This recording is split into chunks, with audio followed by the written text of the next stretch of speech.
What's up, guys? It is Casey the Dream coming to your screen. I am very cringy. We just got finished with chapter 14, Evangeline. Not Evangeline.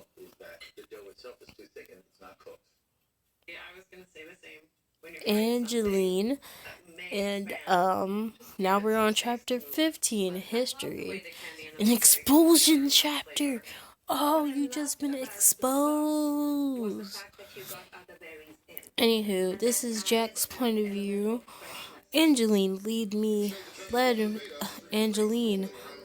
around the scene mansion. The place was huge, but it didn't change the fact that it looked like it was about to collapse at any moment. It had the type of ancient vibe. The walls and the columns that supported the building. The walls and the columns that supported the building had cracks through them. The candles that that lit the way gave a dim light. I guess it seemed a bit like one of the stereotypical haunted mansions you will find in a cliche horror movie.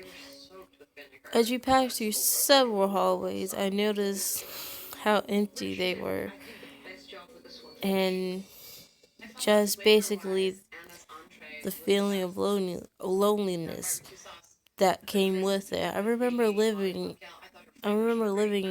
in a dorm by myself and feeling lonely, but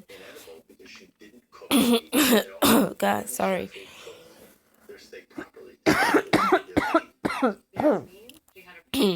But to live in a space this big and being all alone, I couldn't imagine. She opened a door on the right and motioned for me to go.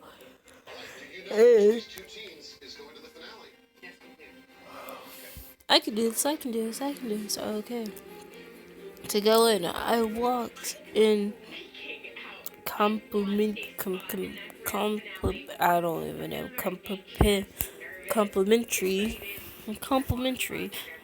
and saw what seemed to be an old study.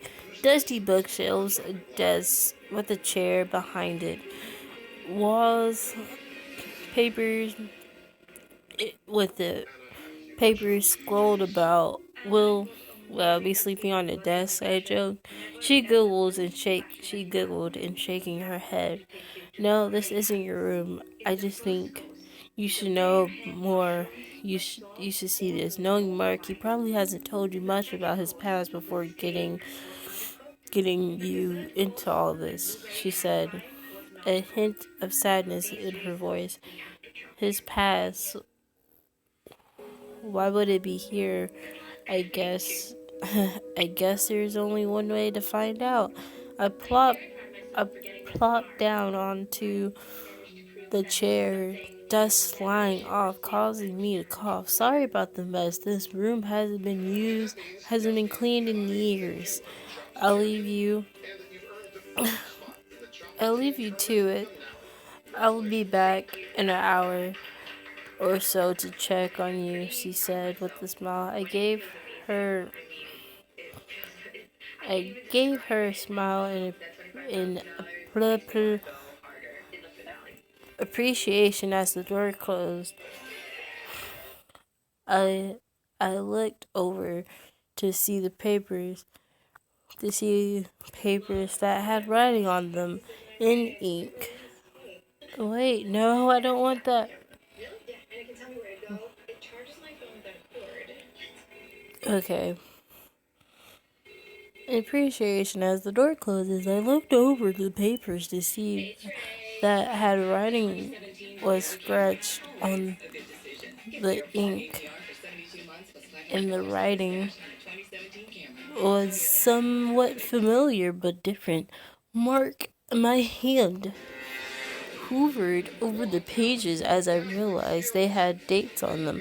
I organized them into chronological order and decided to begin reading. August 17, 1850. It's strange, whenever I walk by mirrors, they fog up. I can't see myself. Angeline says it's normal because of the change of my body temperature. I don't like it. And Angeline still refuses me to tell me what happened last night. All I know is that I woke without the slightest memory of what happened. What happened? It was like a blink. I blacked out. I was hungry though, very hungry. She says I can't eat until tonight. She also locked me in the cellar, only leaving me some paper. But okay, only leaving me some paper and this quill with a jar of ink. I, I'm, I'm scared. I keep thinking about blood. I, I just wish she would have told me what's going on. She would tell me what's going on. August 8th. Wait. August 8th, 1850. Angeline finally has told me what happened, or at least some of it. She didn't go into too much detail, but she told me what I was. I hate it. I hate what I've become. I hate that I murdered someone just to satisfy my hunger. I hate who I am now. At the same time, though, I love it. I love these powers as much as I hate to admit it. I enjoy the look of terror in the guy's face. I did not. I did some research on him. He was a father. He had two sons. As much as I would want to say I felt regret or remorse, I didn't. I felt nothing. I felt some. I lost something, and I don't think I'm ever going to get it back.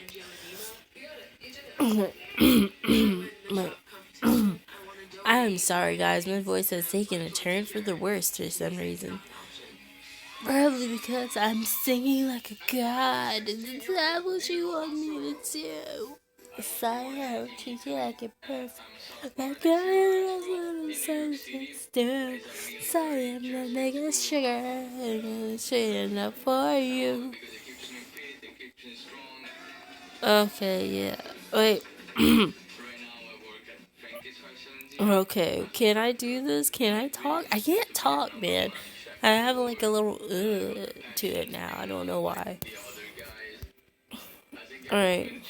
December 24th, 1860. Angeline told me writing about what happened would help. She didn't give me the choice, really. I'm locked back into the chamber. Since I have nothing else to do, I guess writing about it could help. I decided to accept and embrace what it is I become and what is expected of me. If people see me as a monster, why not act like one? And Angeline said I will regain the part of me that can feel someday. She said she's going to keep me locked up in here until I do, for my own safety. I can't she see that I don't want to be saved? After all these years, she still refuses me to tell me what kills vampires. It kills vampires. She's afraid I use it on myself. Use it on myself. I don't know why she's still so attached to me, and of you ever read these things these pages, Evangeline, I want you to know that I will find out someday. He will. He will find out someday. April 16th. April 16th, 1869. 69, 50, 65. Ooh. They should have put 69. But 65. I've been stuck in here for 5 years. I was only let out. I was out of the cell a couple years ago by reluctant Angeline after some bozo named Yami gave her the idea that if I went outside, it might bring me back. Ever since, he always been over.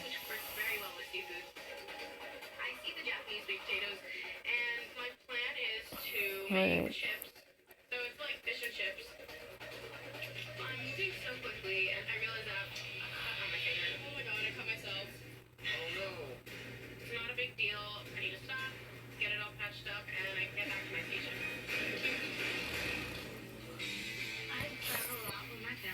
Jesus, okay. Some bozo named Yami gave her idea that if I went outside, it might mean me back. Ever since, he always been over, always by my side. It's not that I mind his company, it's just that it's a feeling like he's stirring something inside me. And I'm not entirely sure if I like it or not. Yami says I shouldn't be trapped here anymore and should run away with him. As much as I didn't want to admit it, he did have a point about me being trapped here. Angeline, you're my sire. I know the rules. You made me read them 1,000 times. But I need you to understand that I will never be the man you once loved. You're the one who killed that man. I gripped the paper tighter. Did Mark has feelings for Yami at some point? And if so, did they still exist? I know that there was an envelope. There was an envelope in the corner of the desk. It looked like it was hidden, intended for Angeline to find. I pulled out the envelope. Is it envelope or envelope? I'm going to call it envelope. To see that it was still sealed, I decided to open it. My curiosity getting the best of me. I pulled out and unfolded the neatly folded page. July. Oh my God, I can't get my words right. July 28th, 19. Hello, Angeline. It's been a while, hasn't it? I know we didn't leave off on the best terms. I wanted to apologize for what I done.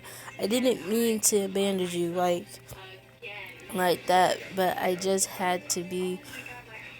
But I just had to. Just had to be let go. I no longer blame you for what happened. It is what I am. But the words I left you in my last note are indeed true. No matter how hard I'll try, I'll never be my old self again. I'm sure you're delighted to hear that your old friend Yami has helped me regain my humanity and be able to experience emotion again. It's strange. It was strange at first, experiencing the remorse for everything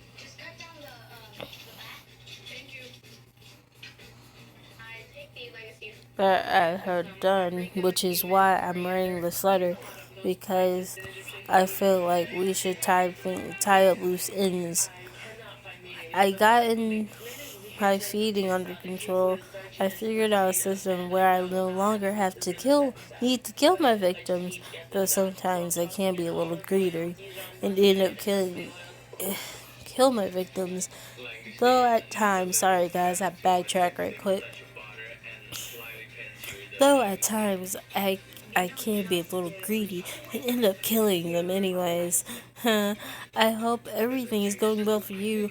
I hope you found someone else to be happy with, Angeline. And I'm just gonna call her Angie.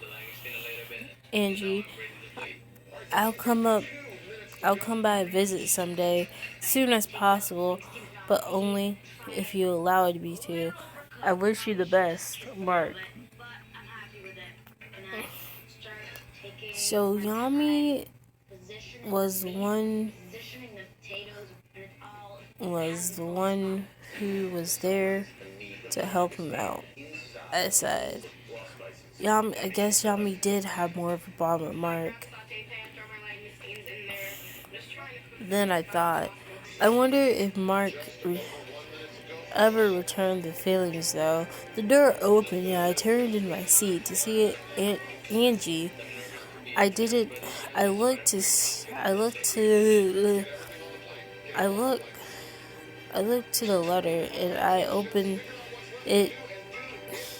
I opened it and decided to pass it to her. She examined over and smiled softly. This makes more sense now. I was confused when he came here with the wanting you to be safe. I know I probably shouldn't say this. It should be his place to tell you. I know he won't, though he seemed to have grown awfully attached to you after all. You have his blood running through your veins right now. She rambled. Tell me what? I asked, curiously laced with curiosity laced within my tone. Mark can be a nice guy. He really can. However, there are some times where he could lose himself again. It happens to a lot of vampires. But if it happens now, look, I was safe. I was safe from his wrath since I was a vampire. But you're a human. Those switches are unexpected and you never know. She said. She stopped there and she looked at me serious, expression overtaking her features. Sheen, you need to talk to Mark. About this. I'm not the one who should tell you. What is it? What is it you should do? Neither is Mark. You should hear it from his side and then decide. For now, let's focus on keeping you safe. It's pretty late in the evening. Are you hungry? She asks. Her tone has gotten softer near the end. As she asks the casual question, I decided I would take her advice and ask Mark on the subject when he came back. But Angie was right. We had something more important to worry about at the moment. Yeah, I actually responded. Actually, I am. I responded. Alright, while you were reading, I went to the store and bought some bunch of things. I suck at cooking since I haven't done it in centuries, but I'm sure you could whip something up. I lead you to the kitchen. I'll lead you to the kitchen, she said. I nodded and began to follow her through the hallways, looking around once again. It was a bit creepy. I knew I would have to suck it up for a bit. After making myself some soup, Angie showed me to my room, and I didn't even bother to look around since I was exhausted. which is strange because I don't think Martin's blood's effects have reached its due time. I decided not to overthink it. As I collapsed onto the bed, I was out like a light. Boom! That is chapter 15. Ow, God, my finger hurts. That was chapter 15. I'm getting this done. Uh, and you got 16, 17, 18, 19, 20, 21. And if you want to do the sequel, you have. Guys, I know you look at my videos. You like my video. I think you like my videos. I'm not sure. But anyway, you do a lot of stuff. But you have to comment if you want to do the sequel. I know this is not a very. You have to like. If I get over 10 likes on hybrid, the hybrid, I would, I would. I would do the sequel, but I'm not sure if you want to do the sequel. Or even comment, hey Karen, hey KC, I want you to do the sequel in the comment section down below. And your singing was cool. Your expressions were over the top. You know, oh, oh stupid stuff. But anyway, if you're new here, subscribe. You know, if you're not so new, you're subscribed and everything. Leave a like, comment, even if you're new or not. Leave a like and comment. Say hey, you have a great singing voice. Like, stop it. But anywho, it is Casey the Dream signing out here. I love you lots. Bye bye.